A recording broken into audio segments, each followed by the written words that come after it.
The kitchens of Hollowmere Palace were never silent, even at midnight. Branwen Vyas knelt behind the great copper boiler in the scullery, her thin shoulders pressed against the warm metal, and watched through the crack in the pantry door. Steam curled around her ankles. Somewhere above, a cellist was playing a slow waltz, and the sound bled down through the stone vaults like water through a cracked cup. The autumn ball had been raging in the upper halls for hours, and every servant in Hollowmere had been pulled from their beds to feed it. Every servant except her. She was supposed to be peeling chestnuts for the morning bread. The basket sat beside her, half empty, the small blade resting on her knee. But the iron grate at the far wall, the one that opened into the floor of the grand reception hall above, was glowing with chandelier light and laughter. And so, like a fool, she had crawled across the flour-dusted floor to look. She should not have come. Every instinct in her body, every scarred memory of being struck for stepping above her station, screamed at her to crawl back, to finish her chestnuts, to eat the cold heel of bread she had wrapped in a cloth at the edge of the long oak table where she always sat alone, hours after the other kitchen girls had gone to bed. But she had heard the announcement carried down through the grate 3 days ago. She had heard the steward say his name, and she had not been able to stop herself. Through the iron lattice, Branwen could see only fragments. The hem of a gown like spilled ink, the curve of a marble pillar wrapped in white roses, the polished boots of guards who had never once looked at her even when she scrubbed the stairs they walked on. And then, at the far end of the hall, a man stepped into the circle of light beneath the largest chandelier, and Branwen forgot how to breathe. Kaelvar Drosk. Even from below, even through iron, she would have known him by the way the air around him sharpened. He stood a full hand taller than the lords beside him, his shoulders carved beneath the dark green of his coat, his black hair brushed back from a face that had haunted her every night for the last 7 months. The richest alpha in the northern pack. The man who owned half the silver mines in the kingdom and 3 of the 4 trade roads that fed the capital. The man whose every word made other alphas drop their gaze. The man who, on a night in late spring, had found her crying in the moonlit herb garden behind the kitchens and had not laughed. The man who had come back the next night, and the night after that. When the contract is broken, he had whispered against her temple in a hayloft above the stables 6 months and a lifetime ago, I will walk into the great hall with you on my arm, and the whole world will choke on it. Wait for me, Branwen. Only a little longer. She had waited. She had counted the days on the wall behind her cot, scratching them into the lime with the tip of her chestnut knife. Her free hand drifted, without her permission, to the flat plane of her stomach. There was a second secret hidden there now. One she had not yet told him. One she had been planning to tell him tonight. She had not meant to fall in love with him. She had not meant to fall in love with anyone. Kitchen girls who fell in love did not survive it. Branwen had watched it happen twice in her 4 years at Hollowmere. Both times the girl had ended up turned out into the snow with a swelling belly and no character reference, while the lord who had used her went on to dance at his own betrothal. Branwen had sworn, on the grave of the mother she had never known, that she would not be a third. But Kaelvar had not been a lord using a kitchen girl. Kaelvar had been something else.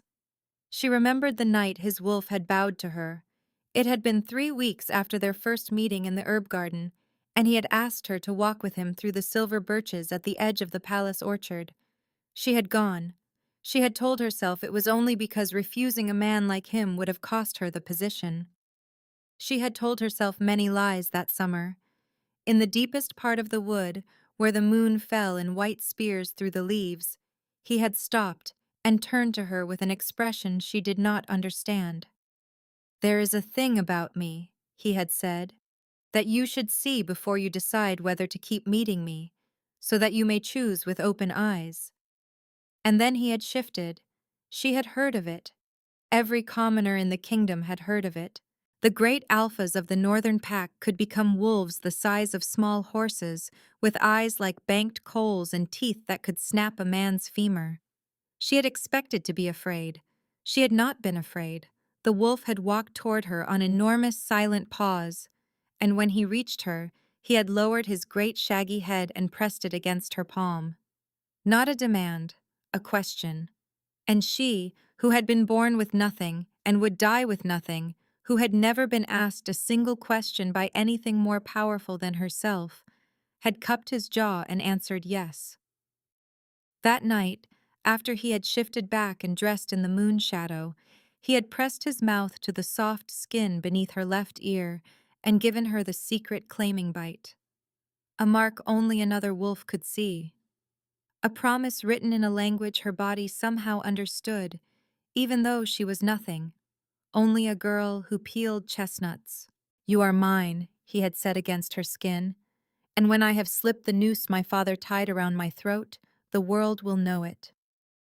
The noose was a betrothal, an old one, signed by his dying father to the daughter of House Mavrin, when Kylvar had been 9 years old and Lady Sable Mavrin had been 6. An iron contract, a political shackle. He had been working for 2 years to have it dissolved, paying scholars and priests of the old law to find the loophole that would free him.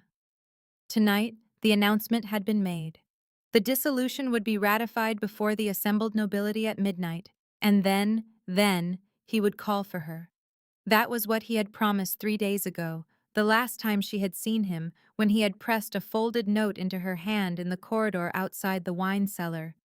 "Wait for my signal. Trust me." She had waited. The cellist above her stopped playing.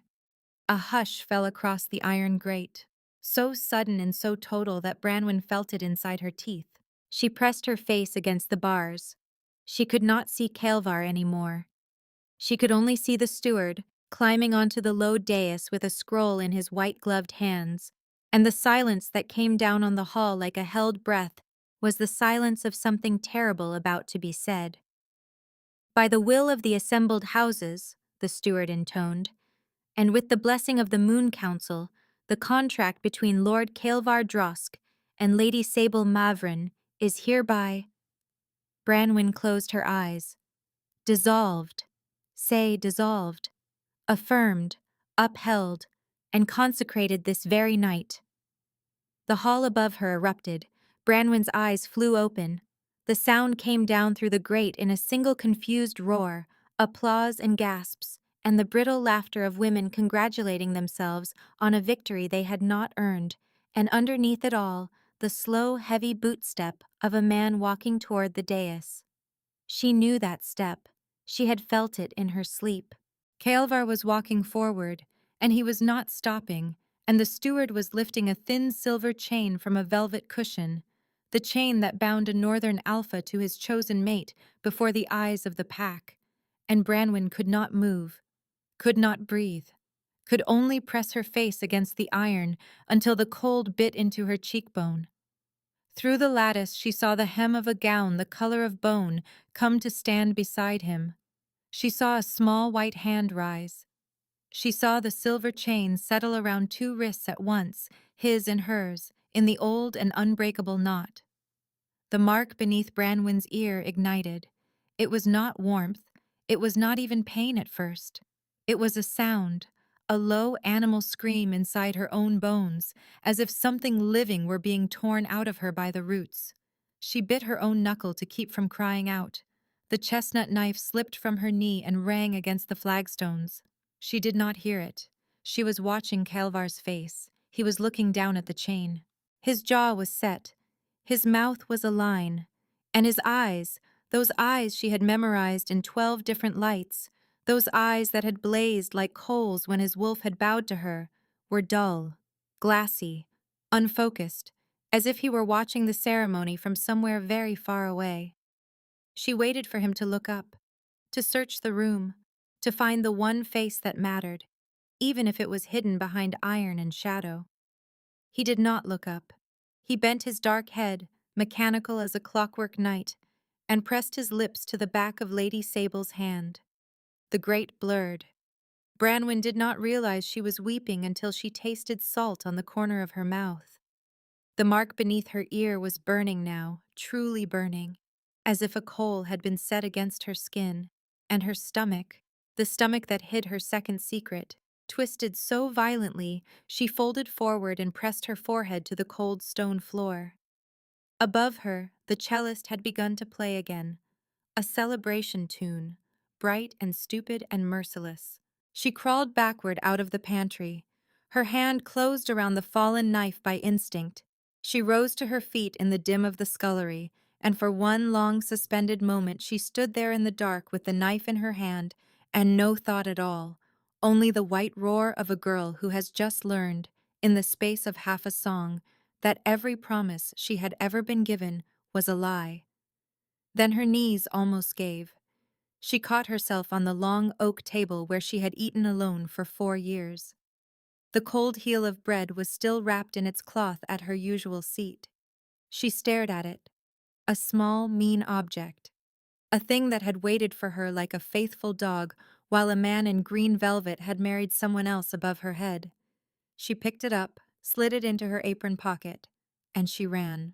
The servant's stair behind the pantry was a ladder more than a staircase, narrow and unlit, and Branwen climbed it in the dark with one hand on the wall and the other pressed against the burning mark beneath her ear. She did not go to her cot. She did not go to the kitchen mistress. She went to the small, slope-ceilinged room above the bread ovens, where she slept beside 3 other girls, and she found her wooden chest at the foot of her cot, and she packed by the light of a single guttering tallow candle. 2 work dresses, the shawl her mother was said to have died in, the only thing of her mother's she owned, brown wool with a worn-out moon embroidered at one corner, a small linen bag of dried mint and ginger root she had been gathering for the morning sickness she could no longer pretend was a stomach chill, her wage purse, which held 7 copper marks and a single silver, a folded scrap of paper that read, in a handwriting she had once kissed, "Wait for my signal. Trust me." She held the paper for a long moment over the candle flame. She did not burn it. She did not have it in her to burn it. She slid it instead into the lining of the shawl, against the embroidered moon, where her hand could find it later when she was strong enough to hate it properly. Her 3 roommates were still working the ball. They would not be back until dawn. They would come back to an empty cot and a missing chest, and a mistress shouting about the lazy chestnut girl who had run off in the night, and not one of them would think to look for her, because girls disappeared from kitchens all the time, and the world simply went on peeling its own chestnuts. Good. She blew out the candle. At the back gate of the kitchen yard, where the dustmen brought their carts at dawn, the latch was always loose. She had known this for 4 years. She had never used it. She used it now, and the iron lifted under her thumb as if it had been waiting, and she stepped through into the lane that ran behind the palace wall. The autumn night smelled of wet leaves and chimney smoke. She turned her face north, toward the river road, toward nothing she had any right to. The bundle was light on her back. Her belly, beneath her apron, was not yet heavy enough to slow her. She walked. She did not look back at Hollowmere. Once, a quarter-mile down the lane, when the music of the ball had thinned into the wind, she stopped beneath a roadside shrine to the moon and pressed both hands flat to her stomach. "It is only us now," she whispered to whatever was inside her. "It is only ever going to be us. I am sorry. I am sorry I did not give you a father who wanted you. I am sorry I gave you me. I will be enough. I swear on my mother's shawl, I will be enough." The mark beneath her ear pulsed once, hard, like a second heartbeat answering. She ignored it. She did not see, on the high parapet of the south tower of Hollowmere, the figure that was at that moment lifting its head from the chain on its wrist. Did not see the way Kaelvar Drosk's body went rigid in the middle of a courtier's congratulations, the way his pupils blew wide and his mouth opened on a soundless word. Did not see the steward grab his elbow, alarmed. Did not hear the thin animal whine that escaped the throat of the most powerful alpha in the northern pack, a sound none of the assembled nobles understood, and none of them would ever forget. By the time he tore the chain from his wrist and ran for the kitchen stairs, by the time he stood in an empty, slope-ceilinged room above the bread ovens and lifted the corner of a thin straw mattress, and found a wall scratched with 187 small marks. Branwen was already 3 miles north, walking the river road in the dark, with a heel of cold bread in her apron pocket and a child no one knew about growing under her hand.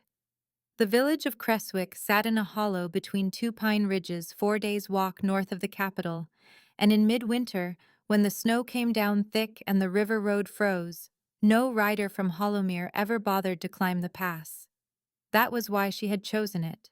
She had walked into Creswick on the last night before the first snow, and she had told the miller's widow, a stout woman named Mother Othilda, who took in stray cats and stray girls with equal suspicion, that her name was Wren Marsh, and that her husband had been a wheelwright crushed under his own cart in a town 2 valleys east. She had wept the right amount. She had not wept too much. She had shown the small swell beneath her cloak that was no longer easy to hide, and she had said, "I can read a little, I can keep a clean kitchen, I can read a fever and bring it down, please." Mother Otilda had looked at her for a long time over the rim of a chipped tea bowl, and then she had said, "You can have the loft above the smokehouse for the winter. We will see about spring."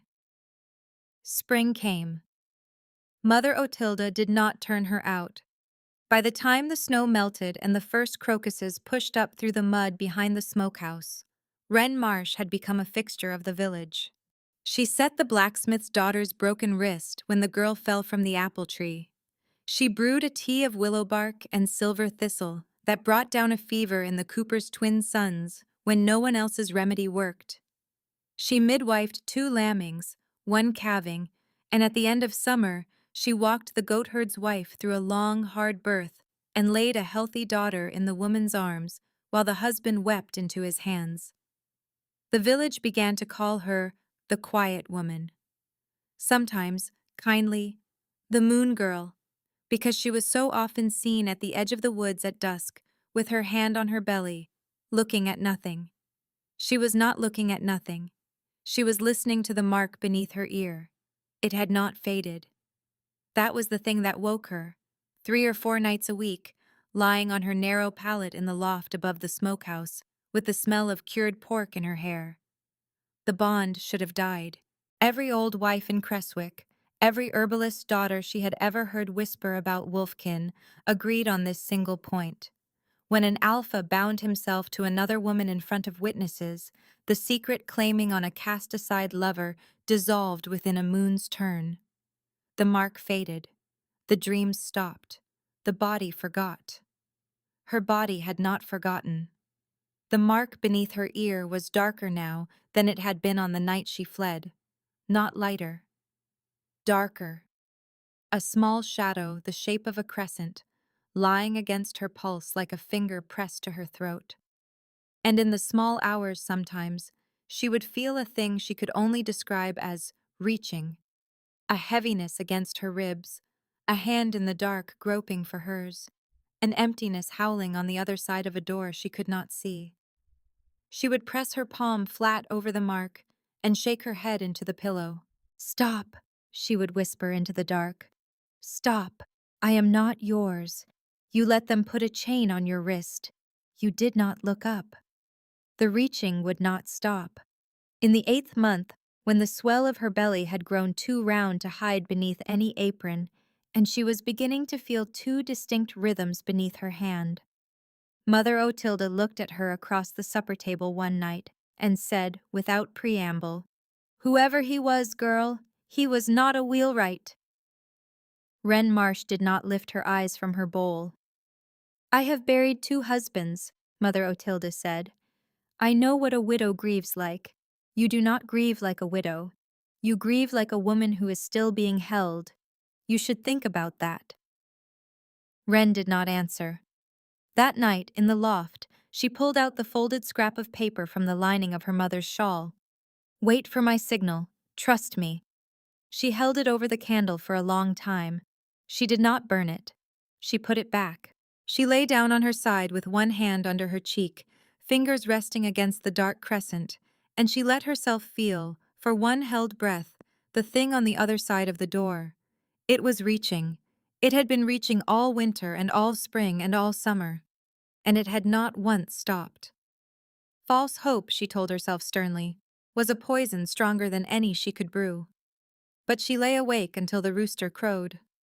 The cart from the south came once a month, and in the second autumn after Wren Marsh had walked into Creswick, it brought news that emptied every cup in the alehouse. She was not in the alehouse. She was in the back garden of the smokehouse, on her knees in the cold dirt, pulling the last of the carrots before the first frost. The boy who came running to find her was Pell, the cooper's older twin, the one whose fever she had broken 3 winters back. He came barefoot in the mud, panting, his eyes the size of saucers. "Wren, Wren, Mother Othilde says come. The cartman is telling about the Lord." She did not lift her head. "Which Lord, Pell?" "The rich one, the one from the silver mines. They say he has gone. Mother Othilde said I was not to use the word, but the cartmen used it. They say he has gone wrong." She set the carrot down very slowly in the basket beside her knee. She wiped her palms on her apron. She did not stand at once because she was not certain her legs would hold her.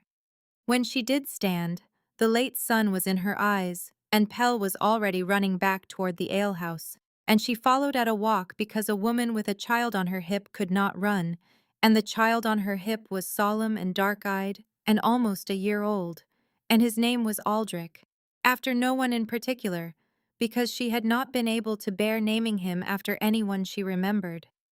His sister, asleep in the sling against her chest, was named Iselle, after the moon, after her mother's shawl.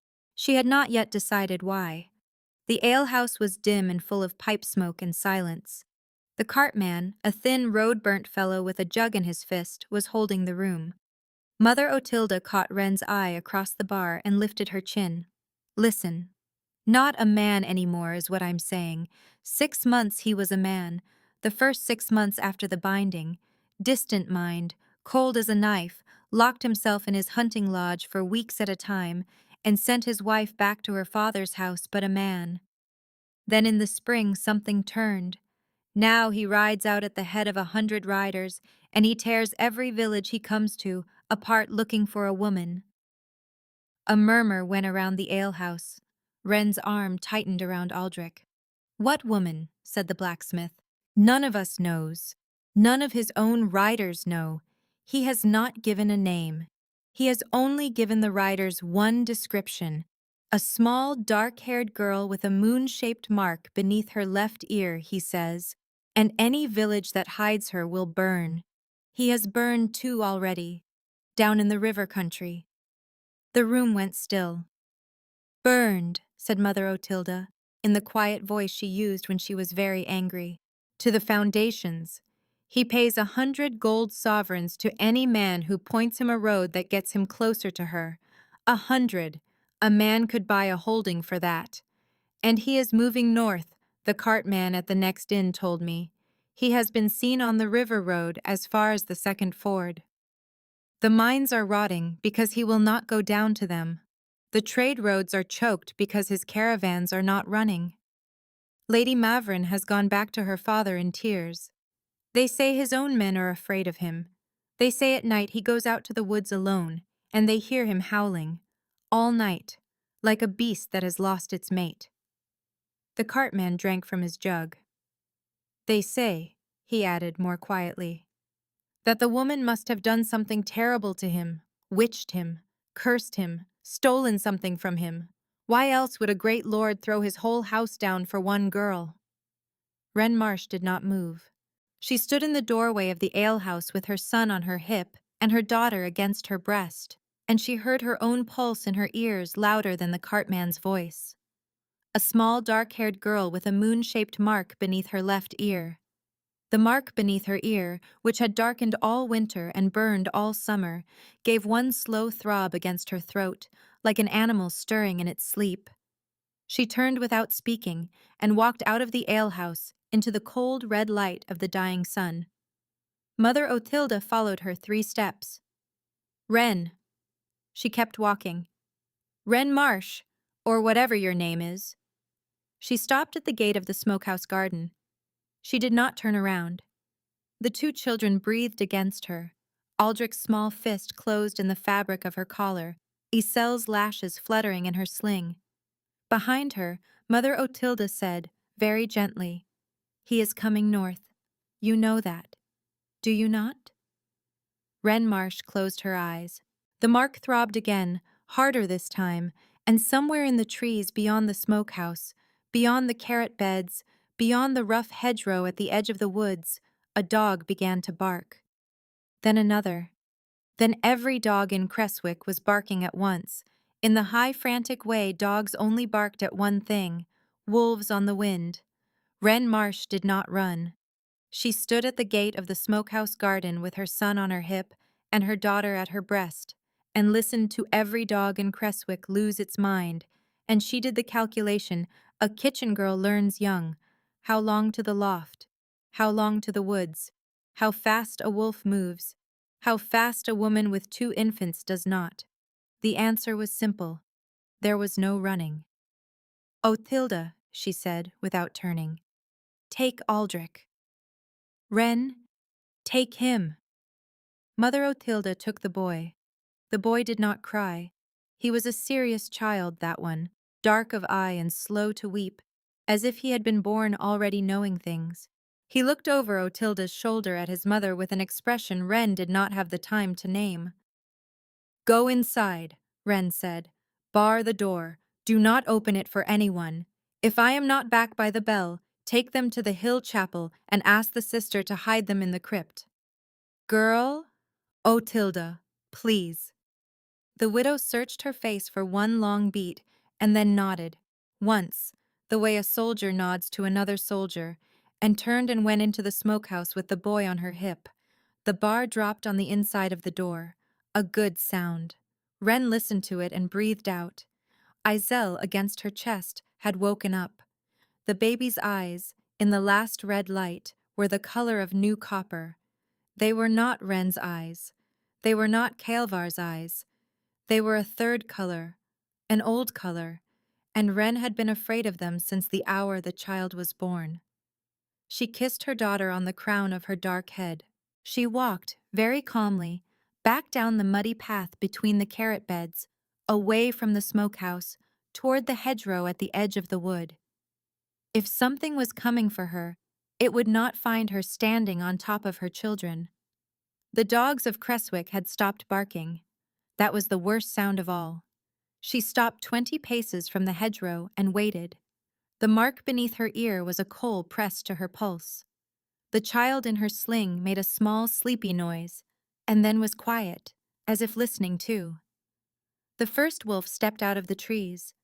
He was the size of a yearling pony, coal gray at the shoulder and silvered along the ridge of his back, and he moved the way good steel moves, with the joints loose and the weight low. He did not snarl. He looked at her the way a man looks at the door he has been knocking on for 2 years. A second wolf came out behind him, a third, a fourth, 6 in all, fanning out in a slow half-circle along the hedgerow, and not one of them so much as bared a tooth. A man stepped out behind them. He was old, or rather he was the kind of weathered that men of his trade became before they were old. Lean and hard, in a long road coat the color of pine bark, with a close-cut beard gone iron gray, and pale eyes that had the stillness of a hawk's. He held his gloved hands open at his sides where she could see them. "Mistress Marsh," he said. His voice was quiet and carried. "I will not come past this hedge until you say I may. My name is Roderick Vask. I am the second of the Drosk house. I have been looking for you for 14 months. Wren Marsh said nothing. "I know you do not believe a word of that," Vask said. "I would not if I were you. May I take 3 steps closer? No more." She nodded, once. He took 3 steps. He stopped. He lifted his left hand slowly and pulled back the cuff of his coat to bare his inner wrist, and there, burned into the skin in an old white scar, was the sigil of a wolf in profile crossed by a downturned blade. The mark of a sworn second. She had seen it once, years ago, on the wrist of a Drosk rider who had come through the kitchens looking for hot water. She had reason to remember. I am not here to take you anywhere, Vask said. I am here to tell you what was done to you. After that, you may send me away, and I will go. But you should know first that there are riders on the South Road who are here to take you, and they are not mine. They are 6 hours behind me at most. So if you will hear me out quickly, mistress, I would be grateful. Speak, she said. Her voice was steadier than she had expected. The night of the binding, Vask said, Lord Drosk was bewitched. The word landed the way a stone lands in a still pond. He was not drugged, Vask said.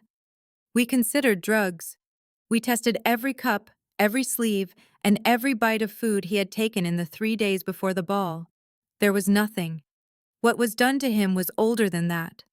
There is a thing called a throat knot, mistress, a binding of the wolf inside a man. It is a witch's work, very old, very illegal, and it requires a personal article from the wolf in question, something of his body, a tooth, a clipping of hair, blood, that sort of thing, to be tied in a particular way and hidden in a particular place at a particular hour of the moon. When that knot pulls tight, the man is still in his body. He still walks, still speaks, but his wolf cannot reach him, and without his wolf, he cannot feel his own bond. He cannot feel his own mate. He cannot feel anything but the suggestion the witch has placed in his mouth. Wren found that she had taken one step backward without meaning to. He stood on that dais, Vask said, and he said the words he had been told to say, and he let a chain be put on his wrist, and he kissed the back of a hand he despises, and he did not know any of it. We pulled him out of it 3 days later. The witch's knot was found in a hollow brick behind his bed. It was tied with a lock of his hair that had been cut from him in his sleep 2 months earlier. It had taken months of small thefts to make, months of his own household watching him in the dark. Who? Wren said. House Mavrin, Vask said. And we believe at least one accomplice in his own kitchens. We believe Lady Sable's mother, the Dowager, paid the witch. The sum was traced. We are waiting for the right moment to take her, mistress. That moment is delicate. The Mavrins command 4 sworn houses and 2,000 riders. If we strike before we have the witch alive in our hands, we lose everything. Wren's hand had risen, without her permission, to the dark crescent beneath her ear. She pressed her fingers against it. She felt it pulse against her fingertips like a small, caught animal. Why are you telling me this now, she said, and not 14 months ago at my kitchen door? Because we did not find you 14 months ago. We did not find you for 9 months. By the time we knew which valley, you had already been 3 seasons in this village under a name that was not yours, and we had every reason to believe the Mavrins were watching us watch you. Lord Drosk has been hunting you with 100 riders, mistress, because the bond between the two of you was never severed, and his wolf has been clawing him from the inside since the moment you walked out of the kitchens of Hollowmere. Those of us who serve him have done what we could to slow that hunt, to lead it down the wrong river, while we work toward the only ending that keeps you and your children alive. He paused. Yes, mistress. We know about the children. She had stopped breathing. There are 2, Vask said more gently. A boy and a girl. We have known for 9 months. We have not told him. If we had told him, he would have ridden into this village himself, and the Mavrins would have ridden in 2 hours behind him, and we would be standing in ash. You said, Wren said, and her voice came out thin, that there are riders on the South Road. That are not yours. Vask reached slowly into the breast of his coat. He took out a folded paper, brown with travel, and held it up between 2 fingers. This was carried by a courier we took alive at the second ford yesterday morning, he said. I will not lie to you about its contents. He took 2 more steps and held the paper out at arm's length. Isel, against Wren's chest, had gone very still. Wren took the paper. She unfolded it. The seal had been broken, but the dark wax was clear. A hawk perched on a closed fist. The Mavrin crest. The hand inside was thin, hurried, and unsigned. The kitchen girl is in a smokehouse village in the northern Pine Pass. She has whelped twice. The pup with the copper eyes is the one that matters. And the woman and the boy.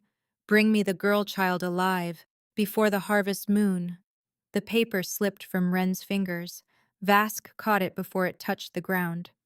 Mistress, he said very quietly, the harvest moon is in 3 nights. The hedgerow rustled. Wren spun. The 6 gray wolves were on their feet, hackles up, every one of them facing not the road, but the deep wood beyond the smokehouse. Vask had gone perfectly still, the kind of stillness a hunter goes into when something on the other side of a thicket has stopped being prey. Vask, she breathed.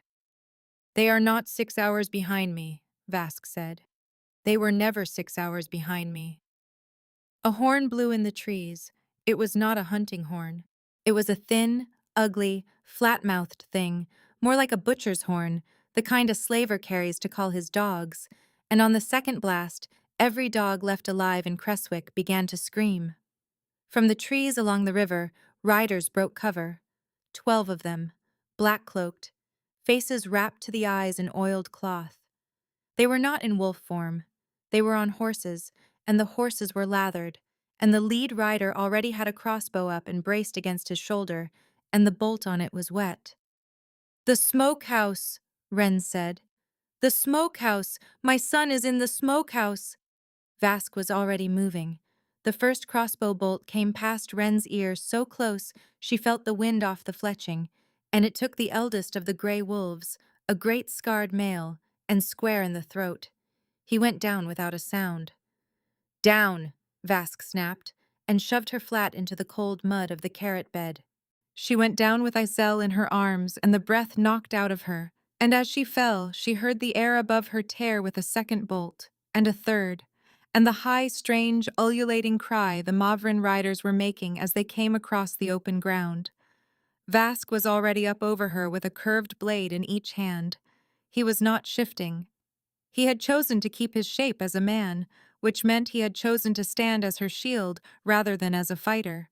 And Wren understood that the way a person understands a debt. "To the smokehouse," Vask said, between his teeth. "Run, now." She ran. She ran in a half-crouch through the cabbage rows with Isel clutched against her chest and her free hand bracing her belly against the jolt. And behind her, she heard the wet thud of bodies meeting, the shriek of horses, the snarl of the 5 remaining Drosk wolves, taking the left flank of the riders apart. She did not look back. She did not look back when one of the riders broke through and his horse came pounding behind her down the cabbage row. She did not look back when she heard the wet crack of a wolf bringing a horse down at full gallop 10 paces behind her heel. She reached the smokehouse door. She hammered on it with her elbow because her hands were full of child. "Otilda, Otilda, it is me. Open the door, open the—" The bar dropped. The door cracked open. Aldrich's small face. Otilda's white knuckles on a kitchen cleaver. Wren shoved Isel into the widow's free arm. "Take them up the loft ladder. Pull the ladder up after you. There is a salt in the back wall behind the salt barrel. You can push it out and drop into the kitchen garden of the chapel 2 roofs over. Do you understand me, Otilda? And do you understand me? Girl, tell my son I love him." She caught the woman's wrist hard. "Tell him every day. Promise me." "I promise." "Wren, Wren, you are bleeding." She had not noticed. There was a long cut down the outside of her left arm, where the second bolt must have grazed her. She had not felt it. She did not feel it now. "Bar the door behind me," she said. "Go up the ladder. Go now." She turned and stepped back out into the carrot beds. The fight had moved. 2 of the riders were down. 1 of the Drosk wolves was down. Vask was on his feet still, but his left arm hung wrong and he was bleeding from a cut along his jaw, and he had 3 riders working him in a slow, careful circle the way men work a bear. They were not going to kill him fast. They were going to kill him correctly. Wren Marsh stood in the cabbage row in the red dying light with her empty arms and the cut down her sleeve, and she felt, for the first time in 14 months, The thing beneath the dark crescent under her ear stopped reaching and start answering. She did not know, until that moment, that it could answer. Heat rose in her chest. Not the heat of fever, the heat of a hearth being lit. It moved down her arms and pooled in her palms, and her palms began, very faintly, to glow. Not gold, not silver, copper, the exact copper of her daughter's eyes. The nearest rider saw her. He wheeled his horse. He raised his crossbow.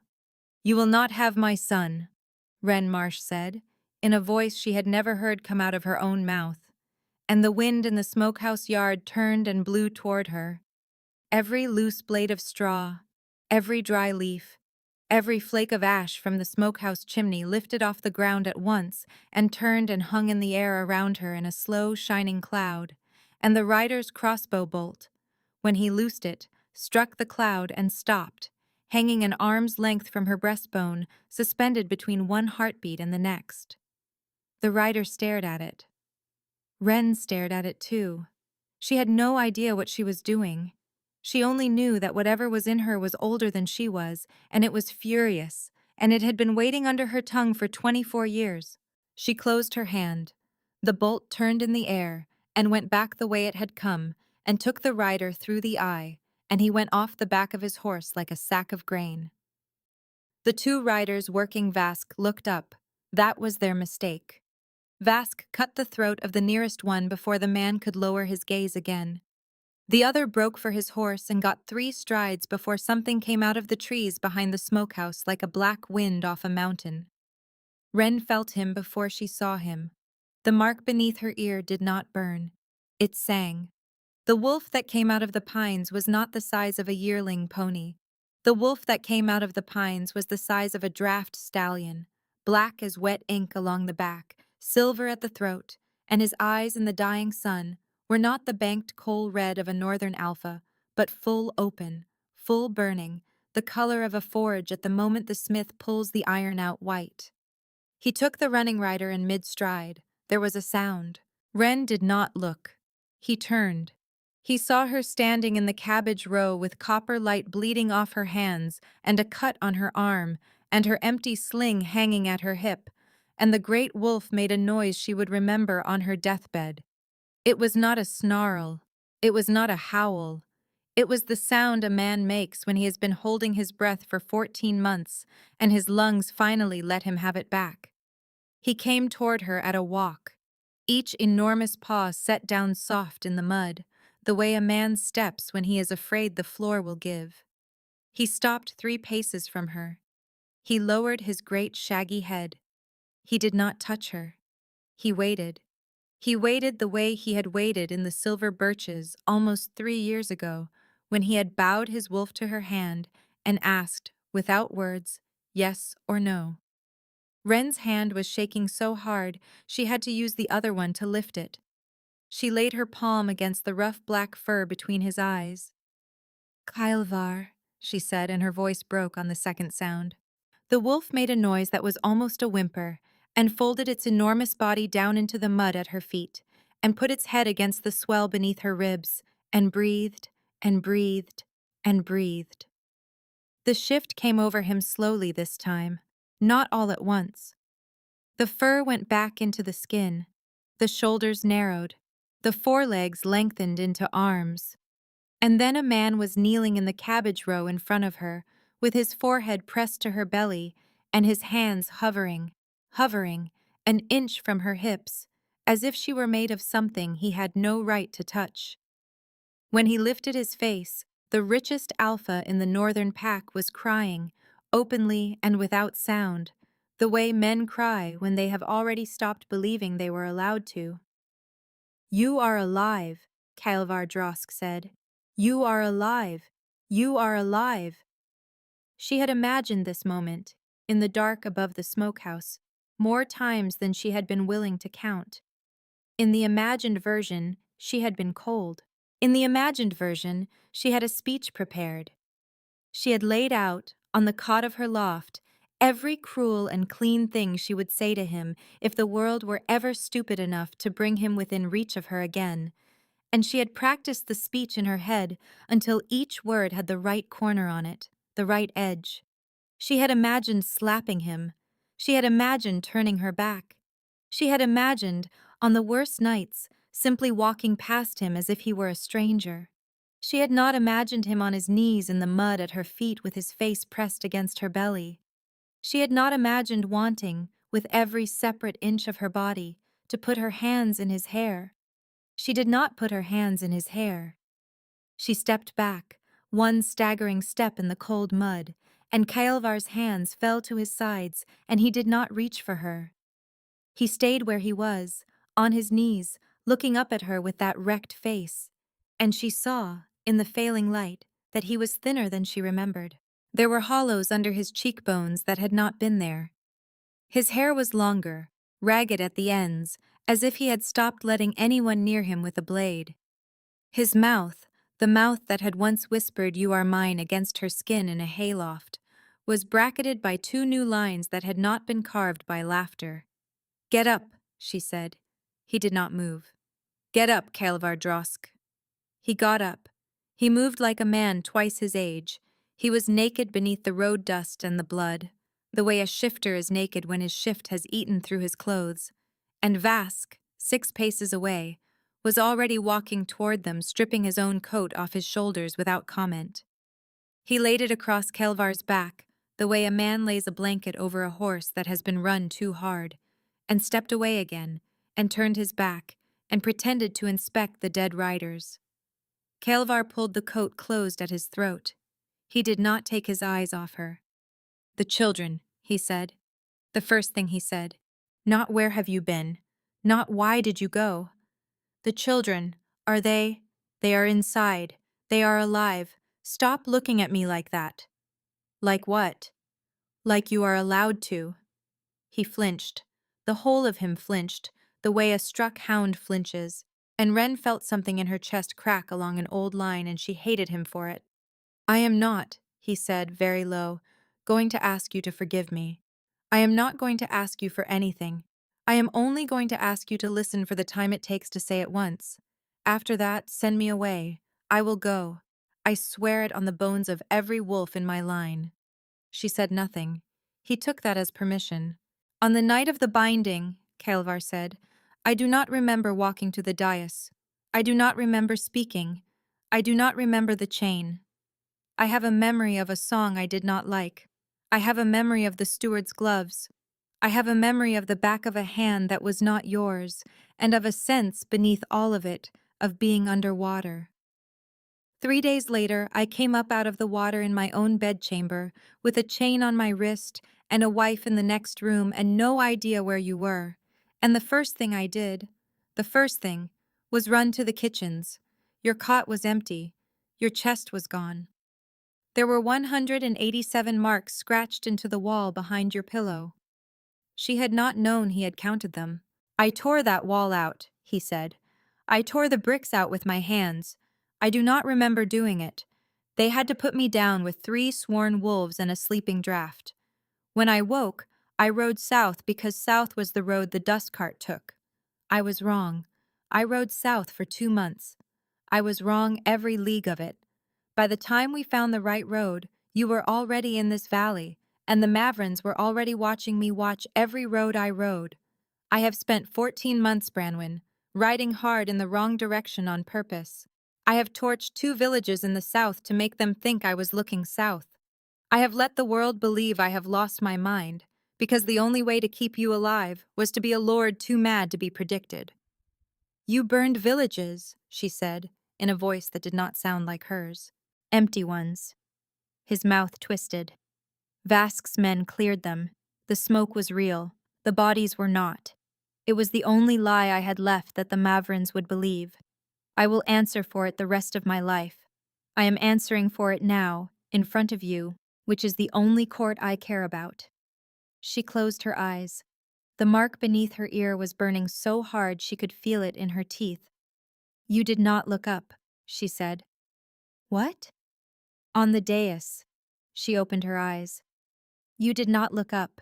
You did not look for me. I was 12 feet beneath your boots, behind an iron grate in the scullery, and I was screaming without making a sound, and you did not look up. I waited my whole life for someone to look up, and the one time I needed it, the man who said he saw me did not see me. Do you understand what you took from me, Kelvar? Yes, he said. You do not. I do. His voice was steady now, steady in the way a man is steady when he has nothing left to lose by being honest. I do, Branwen, because I have spent 14 months being a man who failed the only person who ever cupped my wolf's jaw and answered yes. I have been a man who was held down inside his own body while someone else used his mouth. I have been a man who could not feel his own mate through a bond that should have been louder than his heartbeat. I have been a man who learned, very slowly, that he had 2 children somewhere in the woods that he would never get to meet because his own household had betrayed him and his own bond had been cut. I do not need you to teach me what it cost you. I have been paying my half of it every night for 14 months. I am paying it now. He took one step toward her, only one. I am not asking for the bond back, he said. I am not asking to come into that smokehouse. I am asking you to let me put 6 wolves around it tonight. I am asking you to let me put a knife in the woman who paid the witch. After that, I will go.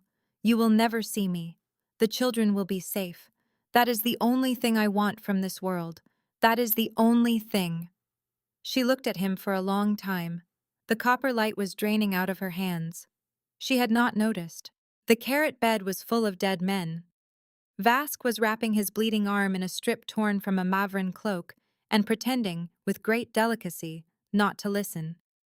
Kaelvar, she said. Yes. The girl child, she said. Izel. Her eyes are the color my hands were just now. Did you know that could happen? He went absolutely still. No, he said. Vask did not tell you? Vask told me there were 2 children. He did not tell me. Branwen, what are you?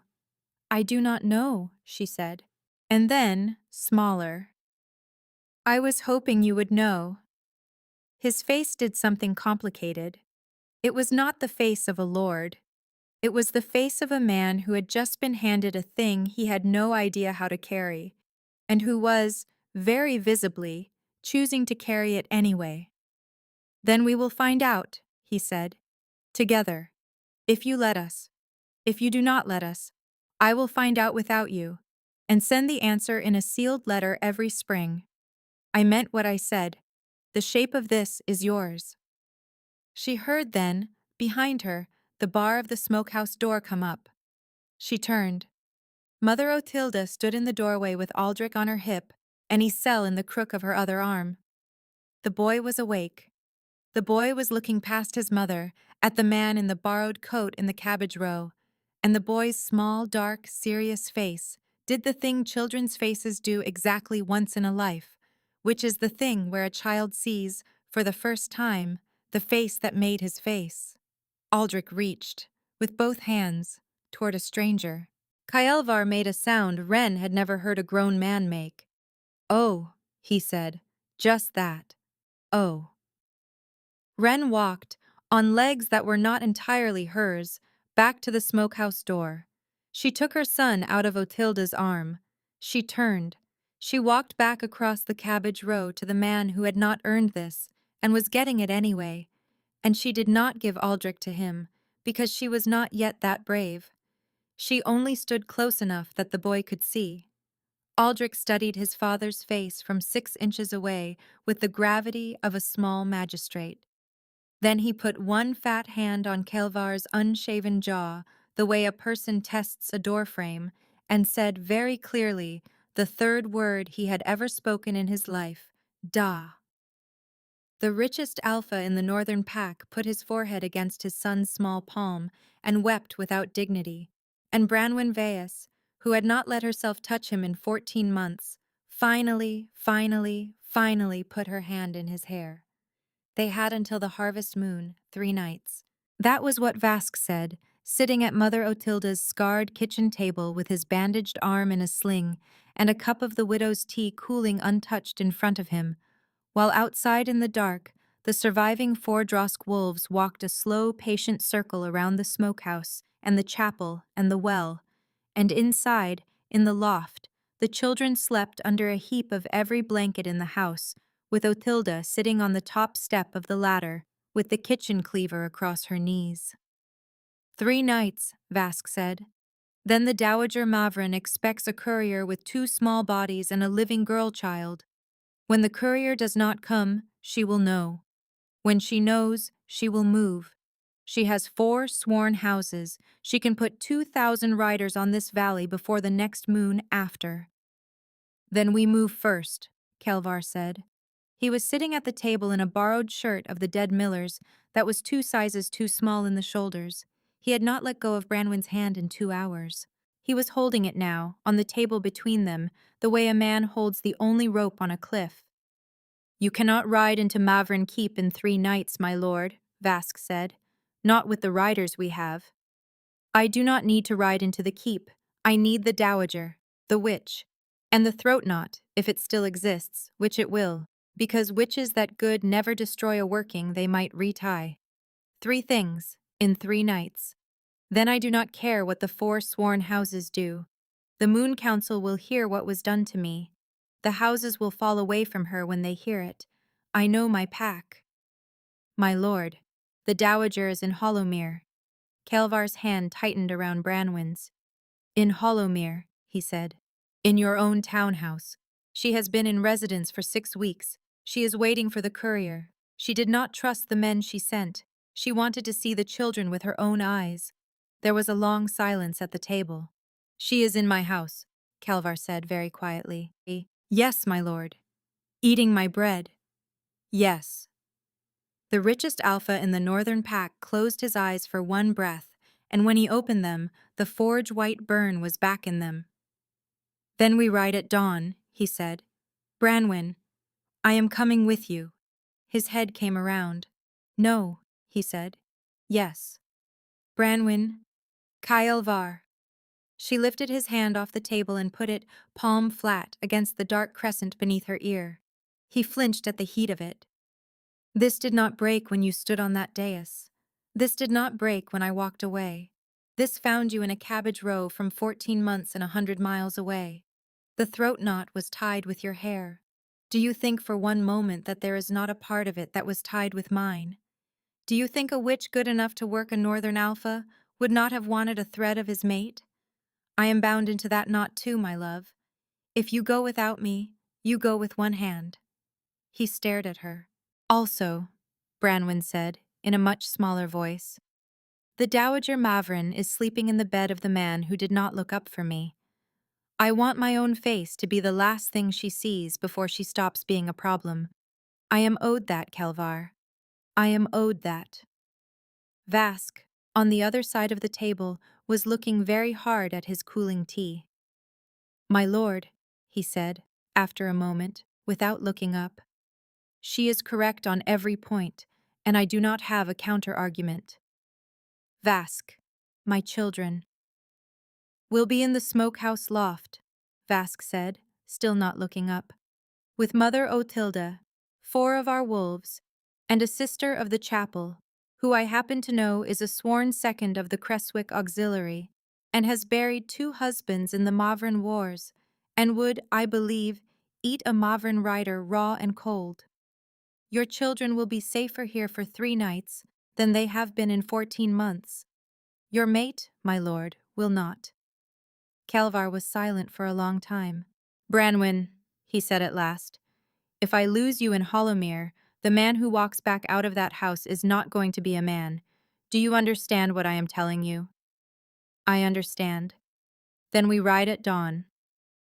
They rode at dawn.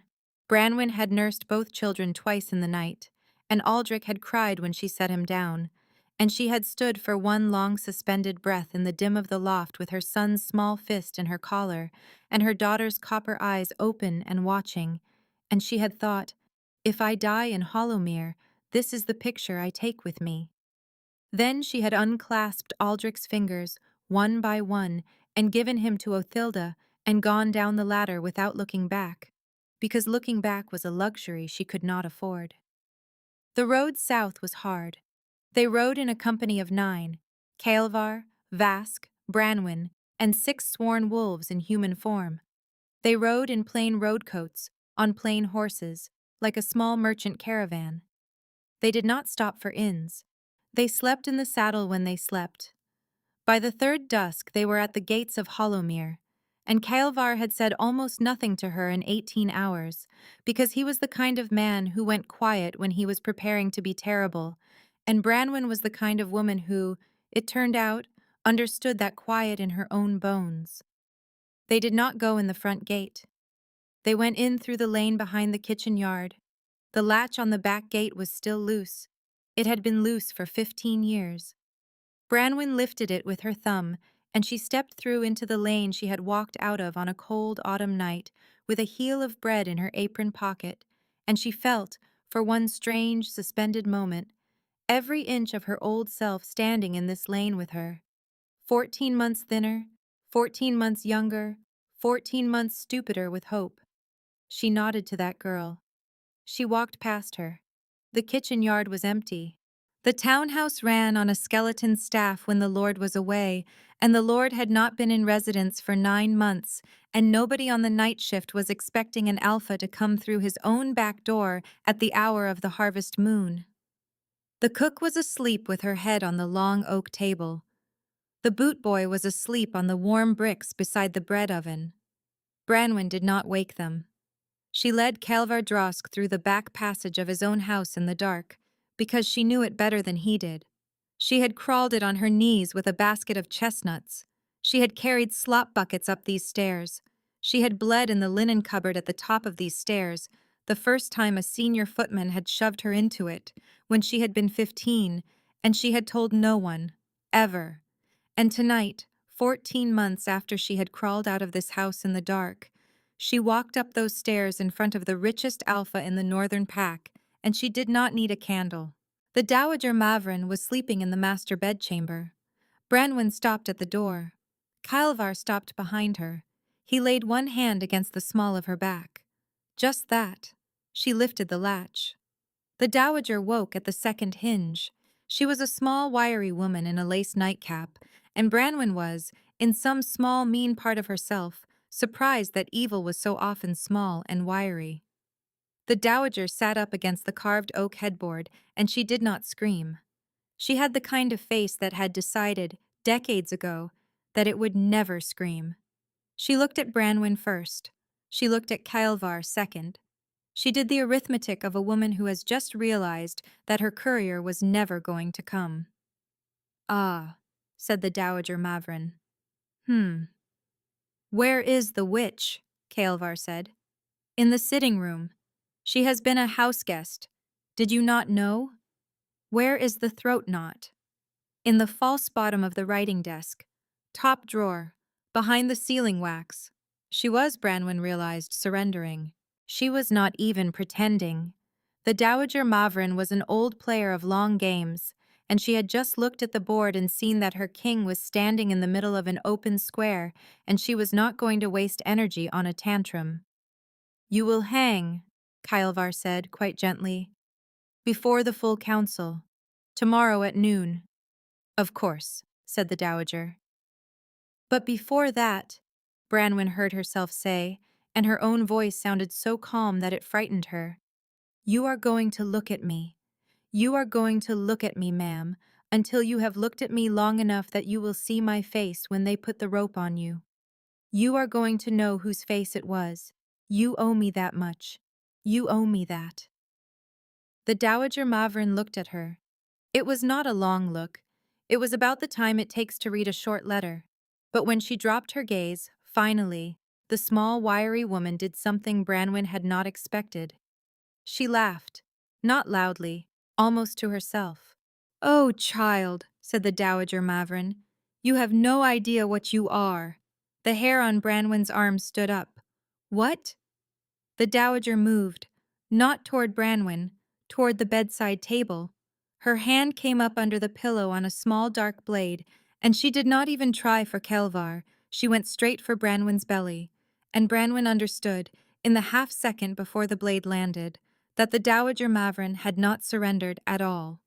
The Dowager Mavrin had calculated, in the 20 seconds since the door had opened, that her own life was already lost, and that the only piece of the board she could still flip was the kitchen girl with the copper-eyed daughter, and she had decided to flip it.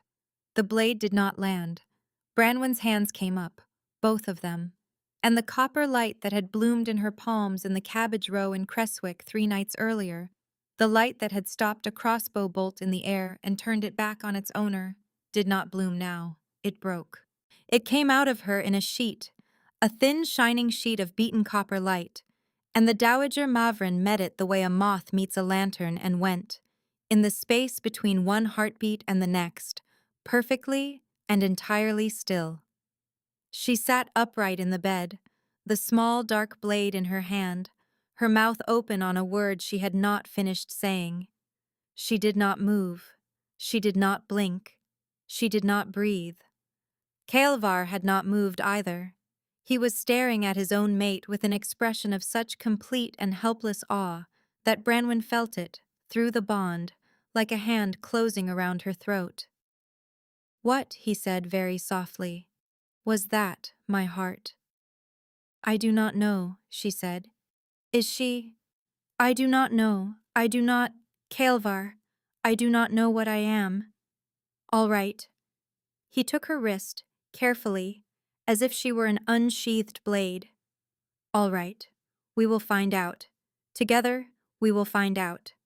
Vask, Vask." Vask was already in the doorway.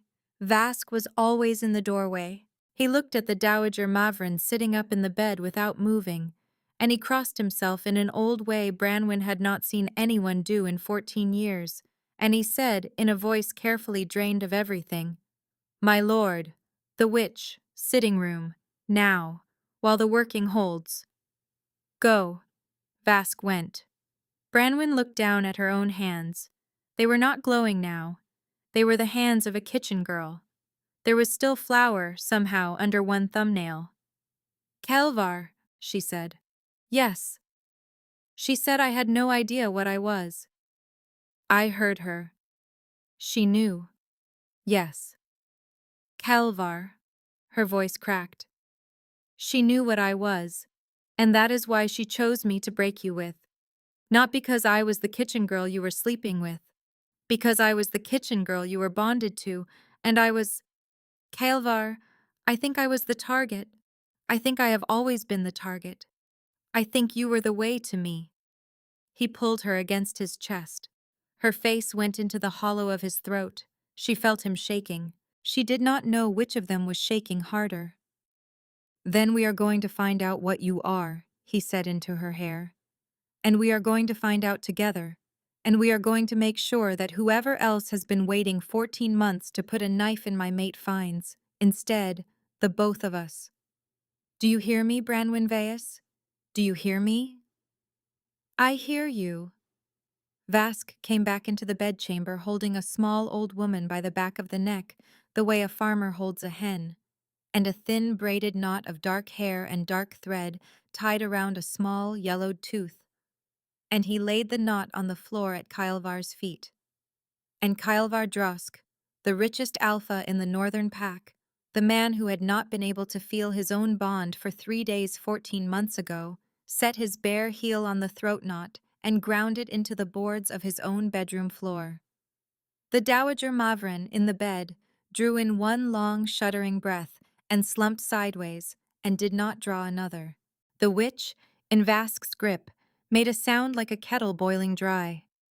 And Branwen Vyas, in the arms of the man whose wolf had bowed to her in the silver birches almost 3 years ago, felt the dark crescent under her ear go cool and quiet and finished, for the first time since the night the cellist had stopped playing. It was almost spring before they stood under the silver birches again. The Moon Council had heard the case. House Mavrin had been broken into its component holdings and parceled among the 4 sworn houses that had, in the end, refused to ride for a dowager who had used black work on a northern alpha.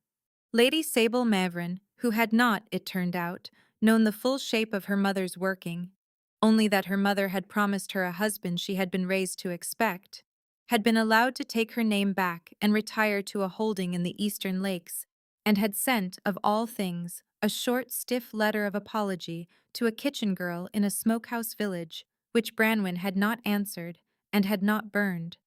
The witch had hanged, quietly, before the council.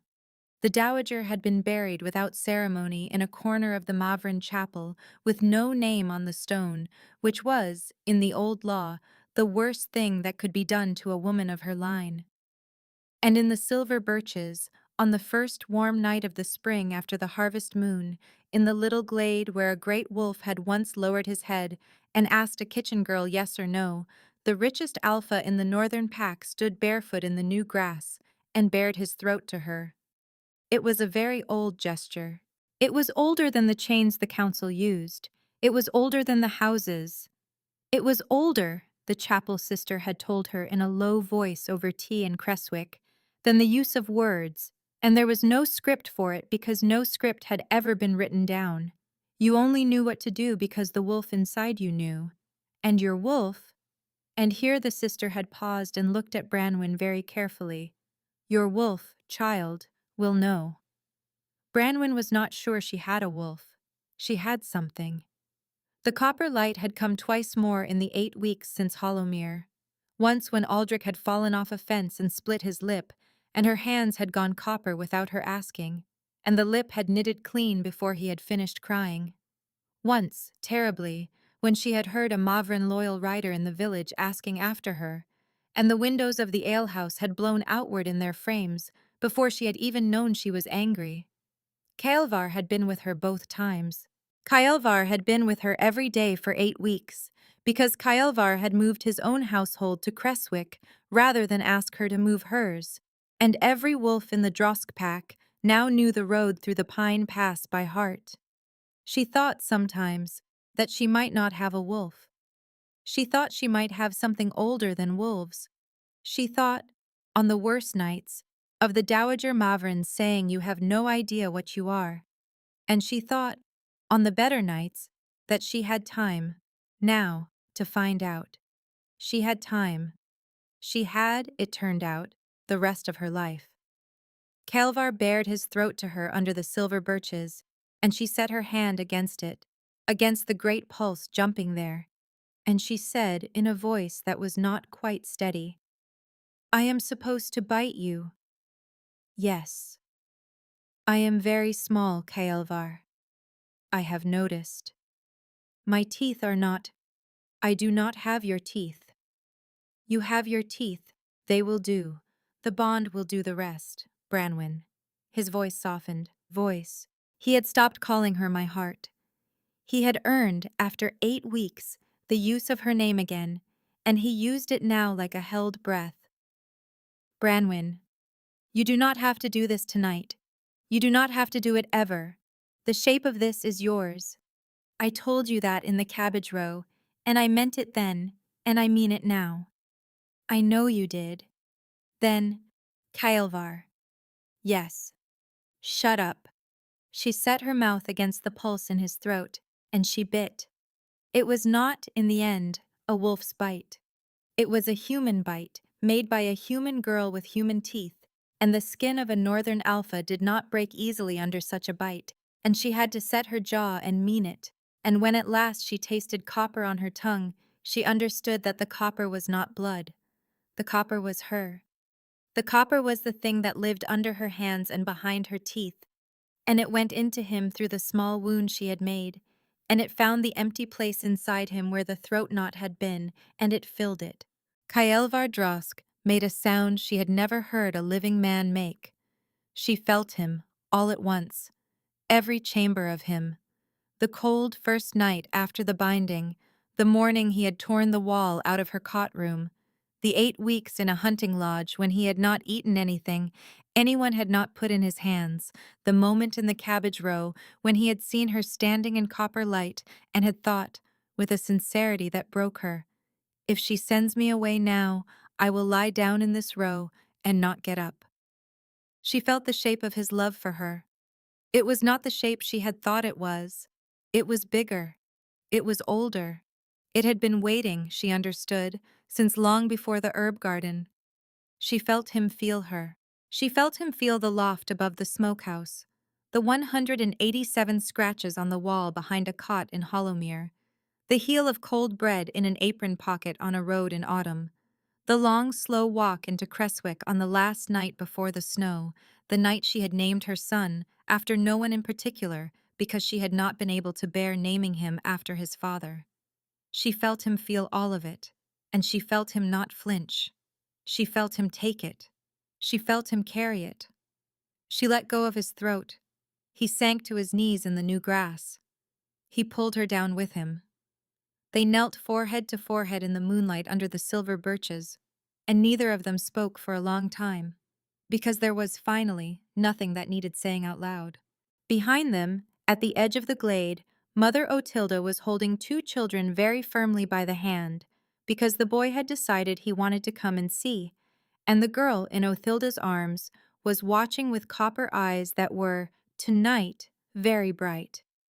"Da," said Aldrich, from 20 paces away. Kelvar laughed, brokenly, against Branwen's mouth. "Yes," he called back, without lifting his head from hers. "Yes, I am coming. Yes." They were married before the council, in the formal sense, 2 months later. Branwen wore a dress the color of new leaves because she had refused, with some heat, to wear the bone white of the Mavrin ceremony.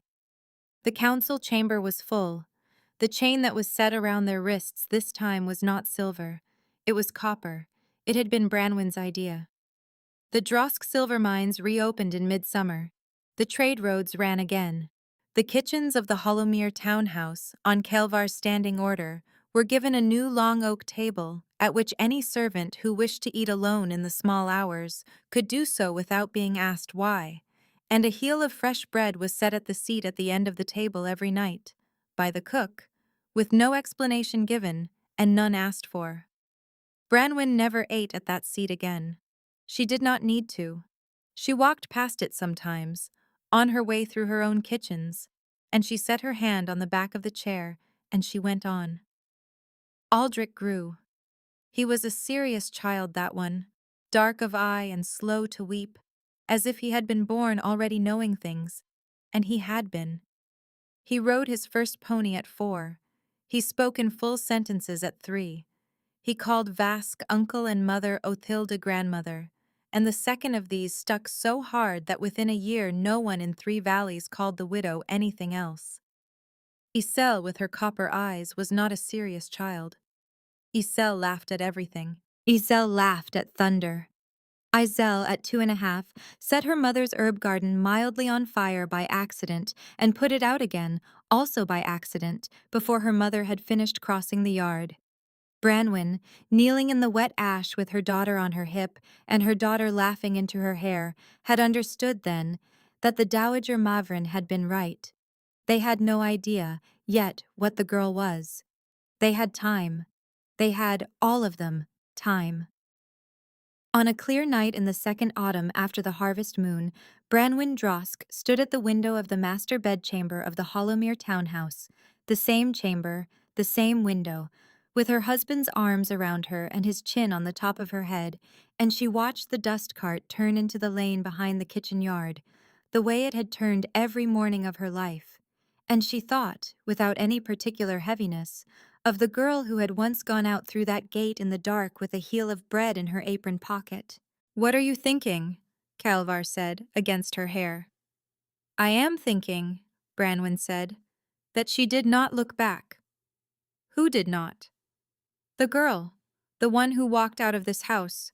I always thought she was the brave one. I was wrong. She was not the brave one. She was the frightened one. I am the brave one. I came back." He closed his arms tighter around her. The mark beneath her ear, dark and quiet now, and his pulsed once, gently, against her pulse, like a hand in the dark, finding hers, holding on. "Yes, my heart," said the richest alpha in the northern pack. "You came back." Outside the window, in the kitchen yard below, the cook was setting a fresh heel of bread at the empty seat at the end of the long oak table, the way she did every night, for no one in particular, and for everyone who might ever need it. Thank you so much for listening. I hope you enjoyed this story.